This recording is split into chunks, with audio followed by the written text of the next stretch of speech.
I'll send you back to in this time in the Senate. But let's talk about what you were able to achieve as a member of the House of Representatives. Several. As a member of the House of Representatives, I, to start with, introduced a process of consistent interface with the constituents. Whatever I was about to do, whatever government was about to do, it was on record then that I was the member that frequently came back to brief the members of the constituents on what we were doing, what government was doing, and what we expected of government. I will give you an example. When I was in the House of Reps in 2004, a state of emergency was imposed on the state. And as much as I had canvassed for the imposition of the state of emergency, I consulted my people and they said, do not support state of emergency. And when we came back, I voted against the imposition of the state of emergency, even though we lost by a wide margin. It was a very popular move. But the state of emergency was one particular experience Nigerians who were not part of the First Republic did not experience. Even those who participated in the First Republic did not experience the state of emergency in the northern part of Nigeria. Life under the state of emergency was more or less life of regimentation. There were regimes of certain laws that were put in place which the people needed to know.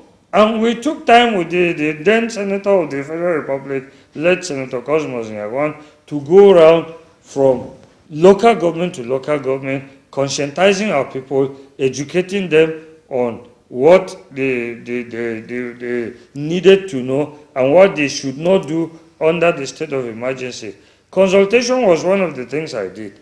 I was able to secure some infrastructures and facilities for the House of Representatives, for example. In the House of Reps, I was appointed ambassador of NTA. For example, you are not aware that I was appointed ambassador of NTA because I collaborated with the NTA, got the NTA substation in Langtang repaired, and then for transmission. That now made NTA to make that an autonomous television station, even though most of the equipment for the takeover of that up to now, we are still awaiting. Now with the digitization, we hope that, because then the problem was the analog equipment that was there and needed to be changed. With the digitization, I hope it will be put into proper use and equipped. I got many water projects for my people. You remember in those days, motorized boreholes were still novel and expensive. We were able to get motorized boreholes for them. We were able to secure the recruitment of some of my constituents into the Nigeria police.